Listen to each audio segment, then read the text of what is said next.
శివ పూజకు చిగురించిన సిరి సిరి మువ్వా, మృదు మంజుల పద మంజరి పూచిన పువ్వా, యతిరాజుకు జతి స్వరముల పరిమళమివ్వా, నటనాంజలితో బ్రతుకును తరించనీవా. That is his prayer rather. ఎంత చక్కటి సాహిత్యం చూడండి. జనరల్గా సినిమాల్లో ఉండే డ్యూయెట్లు స్కోప్ లేదు, కానీ డ్యూయెట్ అది it's a debate by it self. అంటే ఇంతవరకు నాకు తెలిసి ఇలాంటి స్టైల్లో ఒక పాట వచ్చి ఉండదు, రచనా పరంగా కానీ వాళ్ళ క్యారెక్టర్లను వాళ్ళ ఆశల్ని వ్యక్తపరచడంలో కానీ. యాక్చువల్గా మనం అనుకోవటం ఒకప్పుడు బాగానే అనుకుంటాం, కానీ రచయితకి చాలా పెద్ద పరీక్ష అది. మామూలుగా ఏదో నా మదిలో ఏదైనా వలుపులు పండాయి, నీ మగసిరికి నేను లోనైపోయాను, ఇవి తేలికంది అన్నం. అలాంటివి కావు ఇవి. నువ్వు అన్నట్టుగా ఇది డిబేట్ బిట్వీన్ టూ పీపుల్. ఆవిడ దృక్పథం క్లియర్ కట్గా ఉండాలి, అది కూడా సంగీతపరంగా ఉండాలి, సాహిత్యపరంగా బాగుండాలి.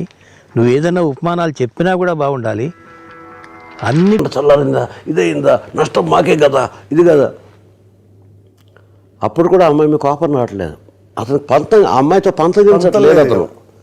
కానీ ఇప్పుడు కూడా అమ్మాయి కళ్ళు తెరవట్లేదు. కళ్ళు తెరవకపోతే అతనికి వచ్చే నష్టం ఏమీ లేదు. కానీ ఎంత బలవత్తరమైన సన్నివేశంలో, పైగా అక్కడ నీకు విరామం పడింది, విరామం పడిన తర్వాత పతాక స్థాయికి వైపు పెడుతుంది. ఇప్పుడు కూడా మళ్ళీ అదే భావం చెప్పాలి. ఈ పాటకు ఆయన ఎంత టైం ఇచ్చారంటే, నువ్వు ఎప్పుడు రాస్తే అప్పుడు పాట. ఇది నిజంగా విశ్వనాథ్ గారు నాతో అన్నమాట. నువ్వు పాట ఎప్పుడు ఇస్తే అప్పుడు నేను సినిమా తీస్తాను. నాకు అసలు 2 రాసేసాను, ఇంకేం రాయాలి, ఇప్పుడు ఇంకేం రాయాలి. ఇప్పుడు ఇది కొంచెం ఒక స్థాయి పెరిగిపోయింది. ఇందాక చిలిపి ఆర్గ్యుమెంట్, జస్ట్ అది కేవలం ఇంటలెక్చువల్ ఆర్గ్యుమెంట్. ఇప్పుడు ఇమోషన్ స్థాయి పెరిగింది. అమ్మాయి దుఃఖంలో ఉంది, ఒక రకమైన నైరాశ్యంలో ఉంది, అదే కాకుండా పంతంలో ఉంది. ఆ పంతం తనకి తాను అపకారం చేసుకునే విధానాల్లో ఉంది.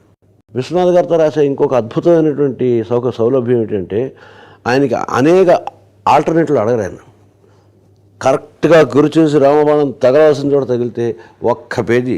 ఆయనకి రాసిన చాలా పాటల్లో ఒకే వెర్షన్ రాసిన కూడా ఉన్నాయి. వాళ్ళు ఎందుకొని 20 వెర్షన్లు 30 వెర్షన్లు ఒక పాట రాయాల్సి వస్తుంది అన్నది అది వేరే ప్రశ్న, దాన్ని పక్క వదిలేద్దాం. ఆ పల్లవి చూసిన వెంటనే నాకు విపరీతమైన మురిపి వచ్చింది. అద్భుతమైన పల్లవి రాసి విశ్వనాథ్ గారు ఎగిరి గంతులు వేస్తారు, ఆనందపడిపోతారు అని వెంటనే ఇంటి నుంచి బయలుదేరి ఆయన ఇంటికి వెళ్ళిపోయి ఆ పల్లవి వినిపించి, నేను అనుకున్నట్టే ఆయన ఆనందంతో ఉబ్బి తబ్బిపోయి అత్యద్భుతంగా ఉంది. ఇప్పుడు నెక్స్ట్ ఇంకా అమ్మాయి పల్లవి ఉంటుంది కదా, అమ్మాయి పల్లవి రాసి మిగిలిన పాట రాశారు. ఆనందంతో తబ్బిపోయి గబగబా ఇంటికి వచ్చేసి అమ్మాయి పల్లవి రాయాలి. ఆ పల్లవి ఎంతగా కదా వస్తుంది. అది చదువుతూ అమ్మాయి పల్లవి రాయాల్సి వచ్చే టైంకి నాకు అర్థమైంది, నా పేకని ఉరితాడు వేసుకున్నాను. ఒకటి విశ్వనాథ్ గారి దగ్గరికి వెళ్ళి అది ఒప్పించేయడం ఓ పొరపాటు, అది గొప్పగా వచ్చేసి నువ్వు సంతోషించడం మరో పొరపాటు. మళ్ళీ ఇప్పుడు సమాధానం ఇవ్వాలి. ఇది నా గుండెలో పడ్డ రాయి. మృదు మంజుల పద మంజరి పూచి, ఇలాంటి మాటలు అమ్మాయి మాట్లాడదు. ఆ అమ్మాయికి తెలియని భాష.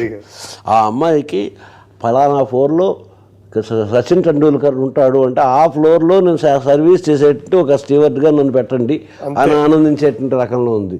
జీవితం తాలూకు చాలా చవకబారైనటువంటి సౌకర్యాలు, ఆనందాలని చాలా అపురూపం అనుకునేటువంటి స్థితిలో ఉంది.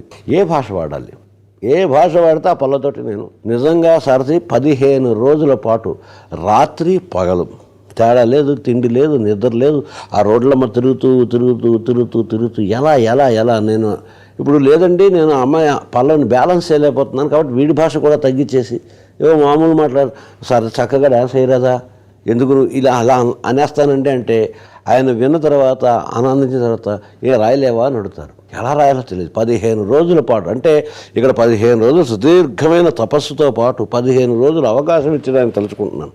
అది కూడా గమనించి 15 రోజులకి ఒకసారి సడన్గా తట్టిన మొత్తం పాట తెలుసు. ఏం తట్టిందో చూడు. పరుగాపక పయనించవే తలపుల నావా.